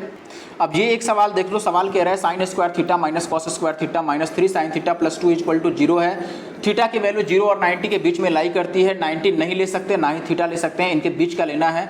ये वैल्यू हमें बतानी है। आप चाहो तो पहले इसी वैल्यू को सिंप्लीफाई करो। इस वैल्यू को सिंप्लीफाई कैसे कर सकते हैं, देखो आपको पता है कि अगर हम इसको रेशनलाइज करें, इसको मैं डायरेक्ट ऐसे लिख सकता हूँ कि नहीं, बताओ 1/, दिस इज सेक माइनस का tan। मैं सेक के लिए s लिख देता हूँ, tan के लिए t लिख देता हूँ, ठीक है। अब रेशनलाइज करेंगे तो हम प्लस वाले को ऊपर नीचे मल्टीप्लाई करेंगे, यानी कि ऊपर s + t। अब t को मुझे ऐसे लिखना चाहिए ना कि ये t जैसा लगे, और नीचे मैं क्या लिखूंगा, s माइनस का t, यही लिखूंगा। अब ऊपर आपको पता है कि ये कितना बन जाएगा, s और प्लस का t बन जाएगा स्क्वायर रूट के अंदर, और नीचे क्या होगा, सॉरी ये भी प्लस होगा a minus B into A plus B, ये मिलके A square minus B square और sec square minus tan square 1 होता है, तो नीचे लिखने की जरूरत नहीं है, यानी कि सेक प्लस टेन हमें बताना है। अब यहां से एक बात बताओ मुझे कि ये जो आपको वैल्यू दिख रही है इसमें हम थीटा की वैल्यू क्या ले सकते हैं? अगर आपको वैल्यू पुटिंग आजमानी है तो बेवकूफों की तरह नहीं आजमानी है, या तो आप सीधे बेसिक से चले जाओ, इस कॉस स्क्वायर को 1 माइनस साइन स्क्वायर लिख दो और साइन को x मान के, और क्वाड्रेटिक इक्वेशन बनेगा उसको सॉल्व करो, x की वैल्यू निकालो, वो साइन की वैल्यू होगी, वहां से थीटा की वैल्यू निकाल लो। लेकिन उतना लंबा करने से पहले एक बार दिमाग चलाओ, आप बताओ मुझे कि इस पूरे एक्सप्रेशन में कहीं भी रूट में वैल्यू नहीं है। अगर वैल्यू रूट में नहीं है तो विदाउट रूट वाली वैल्यू हमें लाना पड़ेगा। अब देखो जो स्क्वायर में है अगर ये रूट भी आ जाए तो भी स्क्वायर होकर रूट हट जाएगी इसकी, तो हमें यहां पर ध्यान नहीं देना है जो विदाउट रूट वाला बिना स्क्वायर वाला है, बिना स्क्वायर वाला साइन है, ठीक है। तो यहां पर देखो साइन थीटा में हमें थीटा की ऐसी वैल्यू लेनी पड़ेगी जिसमें रूट नहीं आती हो।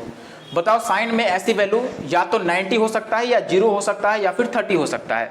बताओ 0 और 90 तो ऑलरेडी हम नहीं ले सकते हैं, तो 30 ही बचेगा, सीधी सी बात है। चेक करने की कतई जरूरत नहीं है, 30 डिग्री ही आएगा।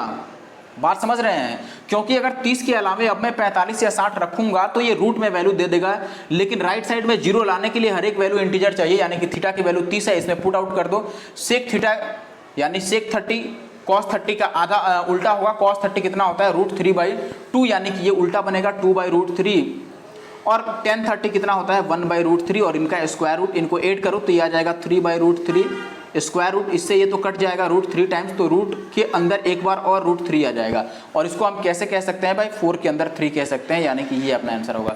इसको पता है ना इसको कैसे लिखेंगे भाई? रूट के अंदर देखो, एक रूट के अंदर तो 2 सेम रहता तो निकालते, डबल रूट है यानी कि 4 सेम रहेगा तो एक को बाहर निकालेंगे, बस यही तो बात है इसका मतलब। आगे बढ़ते हैं अब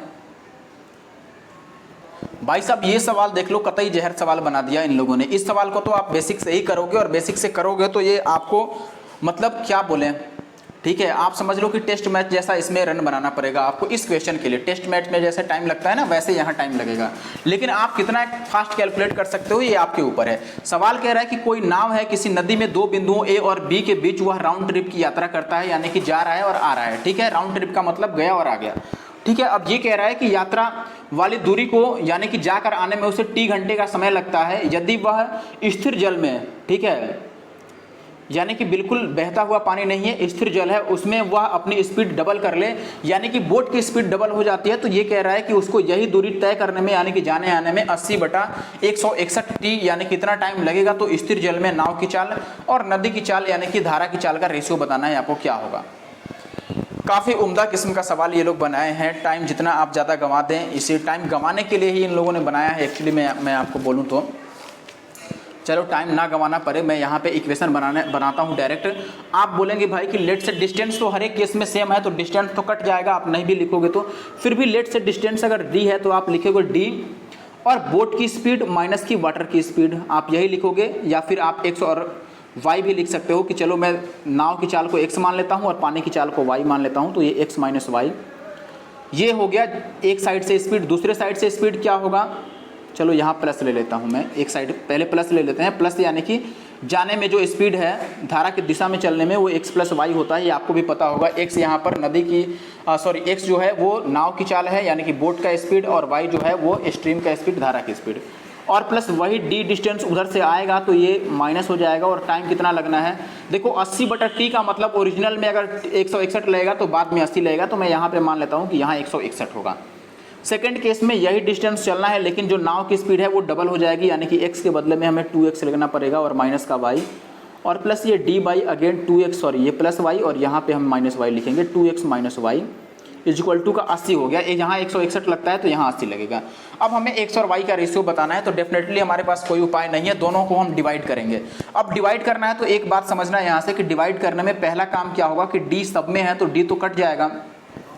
अब इसको जरा आप सिंप्लीफाई कर लो कि ये कितना बन सकता है। देखो इसको अगर आप कैलकुलेट करोगे तो ये कितना बनेगा भाई, नीचे बनेगा a plus B into A minus B, LCM लेगो यानी कि A square minus B square, तो नीचे तो ये बन जाएगा आपका X square minus Y square. ऊपर कितना बनेगा, ध्यान देना, ऊपर यानी कि ये न्यूमरेटर में कितना देगा आपको x minus Y plus X plus Y, तो ये y तो कट जाएगा और 2x बचेगा ऊपर, ये आ गया इक्वल टू का 161।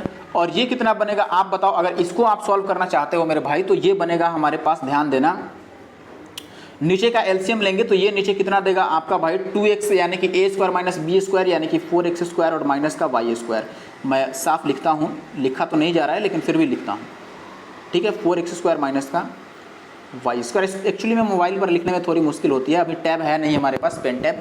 बहुत जल्दी जैसे ही हमारे पास फाइनेंशियल दिक्कत दूर होगी उतनी मतलब हम जुटा पाएंगे पैसे, और जल्दी ही हम पेन टैब भी लेने वाले हैं, तो उससे अब वीडियो बनेगी, ठीक है। अभी थोड़ी कमी है, बस जैसे ही भरपाई होती है तो हम ज़रूर खरीदेंगे। तो यहाँ पर देखो पेन टैब से एक्चुअली में लिखने में काफ़ी ईजी रहता है, लेकिन ये जो फ़ोन का स्क्रीन है इस पर लिखना थोड़ा मुश्किल होता है, इसीलिए राइटिंग बन नहीं पाती है एक्चुअली में, ठीक है। अब यहाँ पर देखो दोस्त, ऊपर क्या बचेगा आपको पता है, 2 और 2 4x बच जाएगा, और इक्वल टू का कितना बचने वाला है, इक्वल टू का आप बोलेंगे भाई यहाँ पर 80 बचेगा, तो यहाँ पर हमने लिख दिया कि ये 80 है। Is that clear. अब इन्हीं को डिवाइड करना है, इसको इससे और इसको इससे डिवाइड करना है, समीकरण 1 को समीकरण 2 से भाग करना है। अगर आप भाग करेंगे तो आप पाएंगे मेरे भाई कि ये देखो यहाँ पर x से x कट जाएगा, चलो डिवाइड कर देता हूँ मैं पूरा लिख करके, ठीक है। कितना हो जाएगा,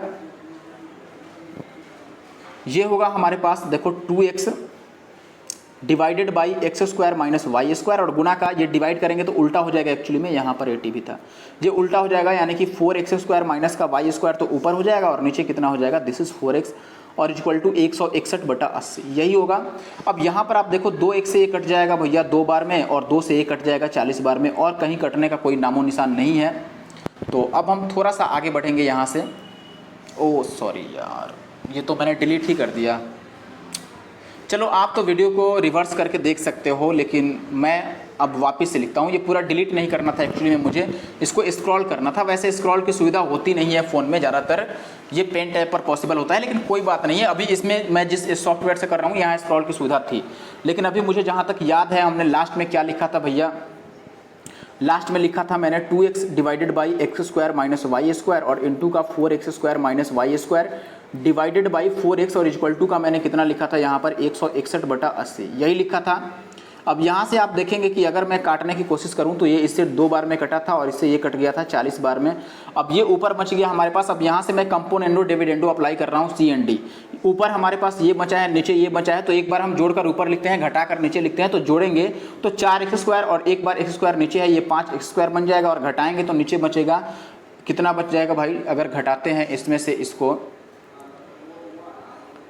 तो 4x² माइनस का y² और माइनस का x² और माइनस माइनस प्लस का y²। यहाँ पर कुछ गलत हो गया लग रहा है।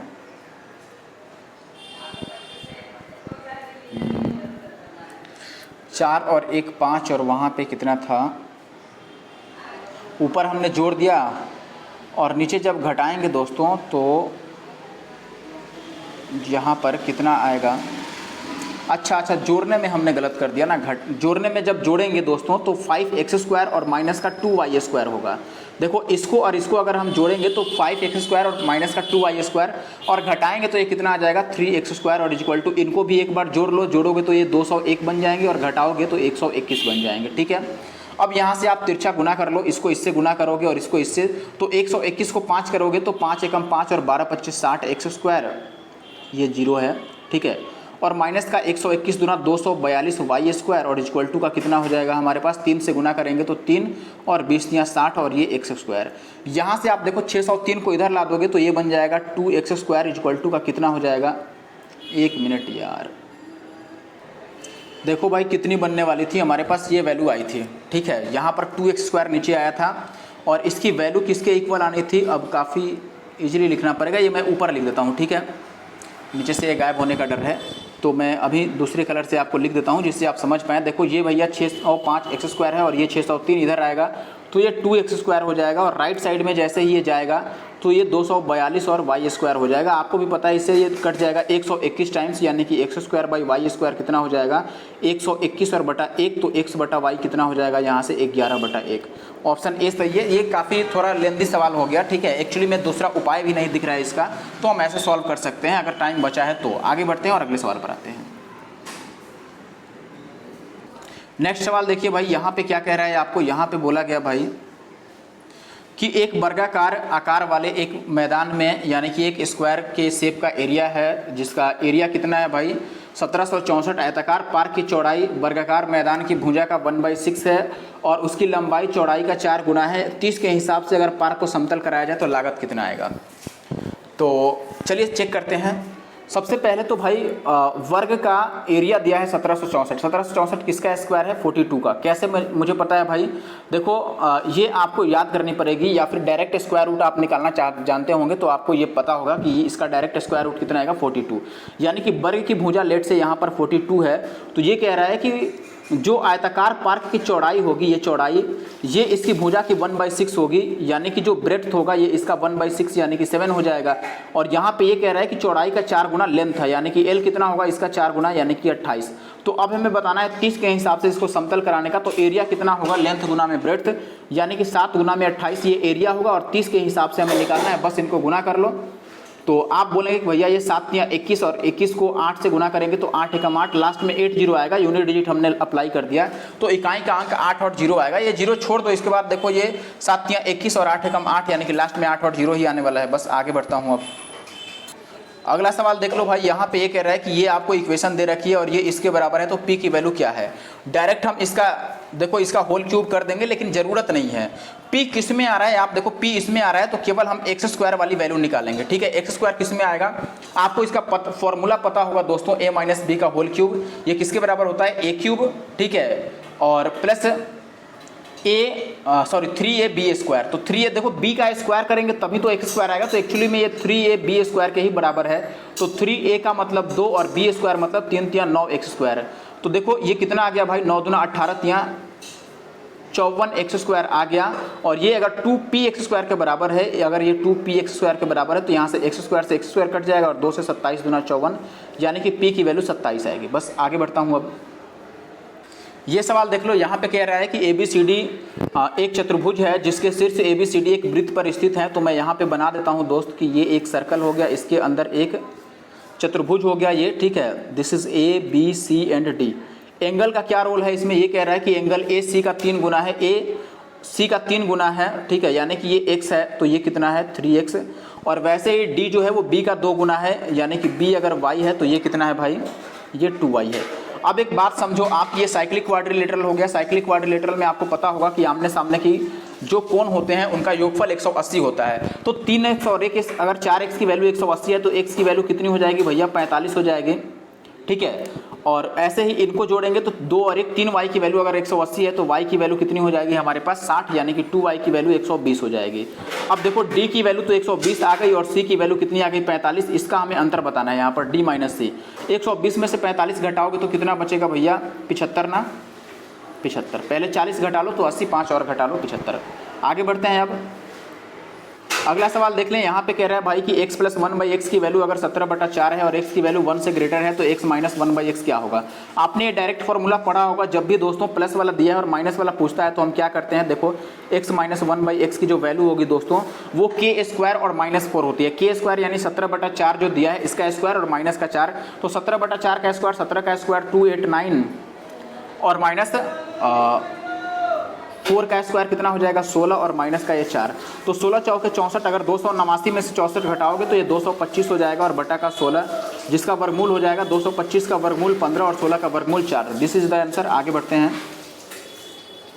अगला सवाल ये देख लो भाई, यहाँ पे क्या कह रहा है आपको कि त्योहार के मौसम के दौरान कोई दुकानदार हर एक वस्तु पर 10% का डिस्काउंट देता है। डिस्काउंट देने के बाद भी उसे 20% का प्रॉफिट हो जाता है। यदि वह डिस्काउंट नहीं दे तो उसका प्रॉफिट परसेंटेज क्या होगा ये बताना है। पॉइंट के 2 प्लेस तक बताना है। कोई दिक्कत नहीं है, मैं यहाँ पे लिख देता हूँ कि देखो MP और CP का गोल्डन रेशियो आपको याद होगा दोस्तों। यहाँ पर 10% का डिस्काउंट देता है यानी कि ये 100 माइनस का 10 हो जाएगा 90, और 20% का प्रॉफिट होता है यानी कि 100 प्लस 20 120। अब यहाँ पर देखो भाई कि अगर वो 120 में ही बेच दे यानी कि कोई डिस्काउंट नहीं दे, यानी कि जितना MP है उतने में ही बेचेगा, SP 120 ही बनेगा। जब डिस्काउंट नहीं देगा तो जितना लिखा है उसी दाम में बेचेगा ना। तो 90 की वस्तु अगर 120 में बेचेगा तो 30 का फायदा हो जाएगा किस पे भाई? 90 का। ये काटोगे 1/3 और 1/3 का मतलब क्या होता है? 33.33। आगे बढ़ता हूँ। अब अगला ये सवाल देख लो। एक कह रहा है कि भाई 25,600 रुपये की धनराशि को 7% वार्षिक और शेष को 9% वार्षिक SI की इंटरेस्ट पर आपको निवेश किया गया है, यानी कि इन्वेस्ट किया गया है। आफ्टर 3 ईयर्स ये कह रहा है कि जो इंटरेस्ट मिला है, सिंपल इंटरेस्ट टोटल वो 5,832 रुपीज़ मिला है। तो ये कह रहा है कि 9% के इंटरेस्ट पर जो दिया गया था राशि वो उसकी वैल्यू कितनी है। कोई दिक्कत नहीं, आप एलिगेशन डायरेक्ट अप्लाई करो बेहतर होगा, या फिर आप चाहें तो वैसे भी निकाल सकते हैं, ठीक है। अगर मैं एलिगेशन अप्लाई करता हूं तो या तो आप इसको निकालिए कि ये टोटल कितना परसेंट बना रहा है ओवरऑल मिलाकर, और अगर ऐसा नहीं निकालते हैं तो आप डायरेक्ट ये निकाल लो भाई कि देखो 256 और 00 जो है यानी कि 25,600 रुपये को अगर पूरे को हम 7% पर ही लगाए होते तो एक साल में कितना मिलता बताओ, 256 गुना 7 मिलता। 7% पर ही अगर टोटल राशि निकालते लगा देते तो एक साल में 7% इसका मिलता। 256 को 7 से गुना करो, 7 छक 42 का 2 और 25 सतह 175 और 4 179 ये होगा। और 9% का क्या रोल है भाई, अगर ये सारी रुपए हम 9% पर ही लगा दें तो 9 से इसको मल्टीप्लाई करना पड़ेगा। 256 को 9 से गुना कर लो, 9 छक 54 हासिल 5 और 25 नवा 225 और 5 कितना हो जाएगा, 225 और 5 तो 30 बन जाएगा। 230 गलत तो गुना नहीं कर दिया मैंने, कोई दिक्कत नहीं, ये एक्चुअली में 230 नहीं होगा, कहीं पर गड़बड़ हो रहा है। 6 नवा 54 हाथ में 5 और 25 नवा 225 और 5 230 आनी चाहिए थी ना। चलो आगे मैं इसको चेक कर लेता हूँ।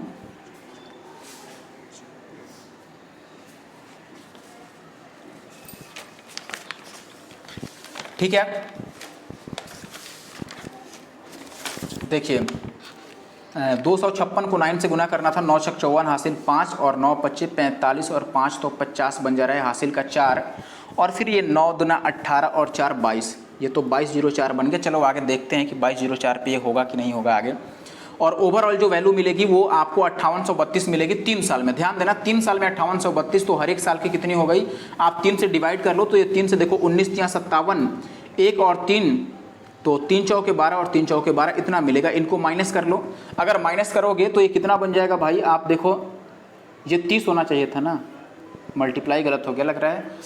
9 छक 54 का 4 हाथ में 5 और फिर 25 नवा 225 और 5 230, इसको घटा लो। अब इसको घटाओगे आप देखो तो 4 में से 4 जाएगा तो 0 और 10 में से 4 जाएगा तो 6 और 12 में से 9 जाएगा तो ये कितना बच जाएगा भैया 3। ठीक है, इतना बचेगा हमारे पास, यानी कि ये तो 360 आ गई वैल्यू। इसको अगर आप घटाते हैं तो ये कितनी बनेगी बताओ, तो इसको इसमें से घटाना पड़ेगा क्योंकि बड़ा वाला तो ये है, तो इसमें से इसको घटा कर लिखो तो 14 में से 2 4 में से 2 जाएगा तो कितना बचेगा, 4 में से 2 जाएगा, 4 में से 2 घटा रहे हैं, 4 में से 2 जाएगा तो 2 बचेगा और फिर यहाँ पर बच गया भैया 14 में से 5 जाएगा तो 9 जाएगा तो 5 बचेगा और यहाँ पर बच गया हमारे पास 8 में 7 जाएगा 1। इनको काट लो, ये 2 से तो कटते नजर आ रहे हैं, 2 से अगर काटोगे तो ये 18 दूना 36 और ये 76 दूना 52। अच्छा देखो 9% वाला हमसे पूछ रहा है तो क्या हम ये नहीं कह सकते हैं कि आंसर 76 से कटेगा, जो कि ऑप्शन बी में है, केवल 76 से कटेगा, यानी कि 19 से कटेगा। 19 से कटने वाला तो केवल यही है, ओवरऑल वो डायरेक्ट 76 से ही कट रहा है। ठीक है, तो डायरेक्ट आंसर वही होगा। अगर उसको नहीं निकालना था आप तो अभी इसको और काट पीट के जो रेशियो आता सबको जोड़कर 256 के बराबर कर देते और लास्ट में इसकी वैल्यू निकालते, वापस जब 76 से गुना करते तो यही आ जाता, कोई फायदा नहीं होता आपको। अभी भी इनको जोड़ के देख लो, जोड़ोगे तो 256 आ जाएगा। 256 की वैल्यू अगर 256 है, 00 चिपका है तो इस पर भी 00 चिपकेगा बस। पाइप टंकी का अगला सवाल है, यहाँ पर देखो पाइप टंकी सवाल इजी रहा है। इसमें देखो ए और बी टंकी 12 और 16 घंटे में भर सकते हैं। ए 12 घंटे में भरता है भैया, बी 16 घंटे में भर सकता है। सी पूरी पाइप को 24 घंटे में खाली कर देता है, तो माइनस में लिख देता हूँ। इनका एलसीएम कितना बन जाएगा भाई 48, तो ये 12 चौक 48, 16 3 48 और 24 दूना 48, ये माइनस में लिख दिया मैंने। टोटल कितना लीटर भरना था, तो आप बोलेंगे 48 लीटर क्षमता है टंकी की।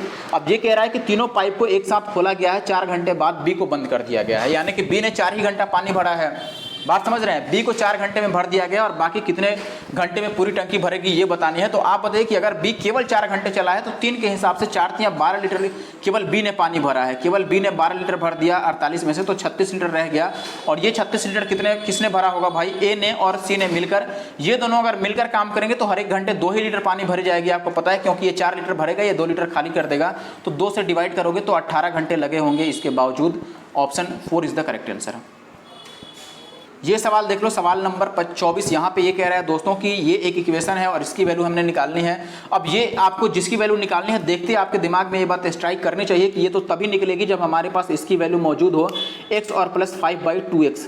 तभी तो इसका क्यूब करके ये आएगा। इसकी वैल्यू कैसे मौजूद करा सकते हैं, देखो नीचे 2x चाहिए तो हम 2x से सबको डिवाइड कर देते हैं, क्योंकि हमें यहाँ पर देखो भाई 5 तो दिख रहा है, अगर 2x से डिवाइड करें तो 5/2x आ जाएगा।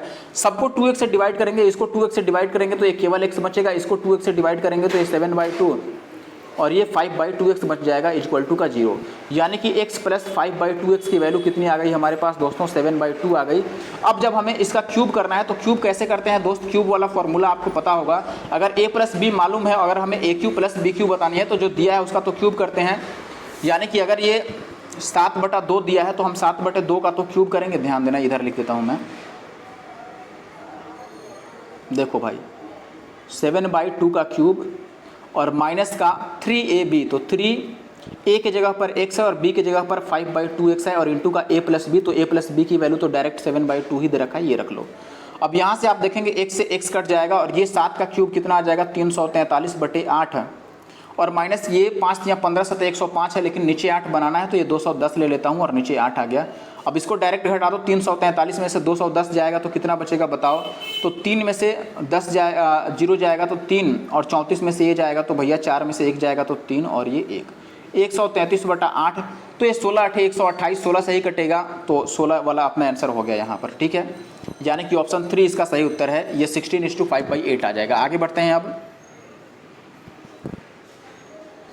ये आ गया आप अपना अंतिम सवाल। देखो यहाँ पर भाई tan स्क्वायर 30 डिग्री है, tan स्क्वायर 30 डिग्री की वैल्यू डायरेक्ट बताओ कितनी होगी, आप बोलेंगे 1/√3 होगी और 1/√3 का स्क्वायर करेंगे तो ये 1/3 divided by sec square 30 cos 30 का उल्टा यानी कि 2/√3 स्क्वायर कर दें तो ये 4/3 आ जाएगा। माइनस का कोसेक स्क्वायर 45, तो कोसेक होता है √2, उसका स्क्वायर करेंगे तो 2 और नीचे कॉट स्क्वायर तो 1 बन जाएगा। माइनस का सेक स्क्वायर 60 यानी कि cos 60 का उल्टा cos 60 होता है 1/2, तो 2 का स्क्वायर ये 4 बन जाएगा और कोसेक 60 ये होगा कितना, साइन 60 का उल्टा यानी कि भैया 2/√3 यानी कि दिस इज 4/3 यही आएगा। यहाँ पर ये 3 से 3 कट गया तो कितना बच गया 1/4, माइनस का ये 2 बच गया, सॉरी प्लस का 2, ये प्लस था और यहाँ बच गया हमारे पास माइनस का ये 4 से 4 कट जाएगा तो 3, तो ये आ गया 1/4 माइनस का 1, तो ये कितना आ गया माइनस का 3/4, ठीक है। तो ऑप्शन 2 इसका सही उत्तर है। यहीं पर वीडियो को खत्म करता हूँ और वापस अभी मुझे CHSL वाला भी वीडियो बनाना है, ठीक है। उसके लिए मैं एवरेज की तैयारी में लगा हूँ, जल्दी एवरेज की वीडियो आने वाली है। देखो आज की वीडियो थोड़ी लंबी हो गई, एक्चुअली मैं ये कम समय में ही मैं सॉल्व करने वाला था, लेकिन सॉफ्टवेयर रेडी नहीं होने की वजह से जल्दी में थोड़ा ये प्रॉब्लम आ रहा है और कुछ तो मोबाइल को लेकर प्रॉब्लम है, तो आप घबराइए नहीं। इस वीडियो में बस इतना ही, फिर भी चाहे जो भी प्रॉब्लम हो मैं कंटिन्यू वीडियो बनाते रहूँगा, आपके लिए हमेशा मेहनत करते रहूँगा।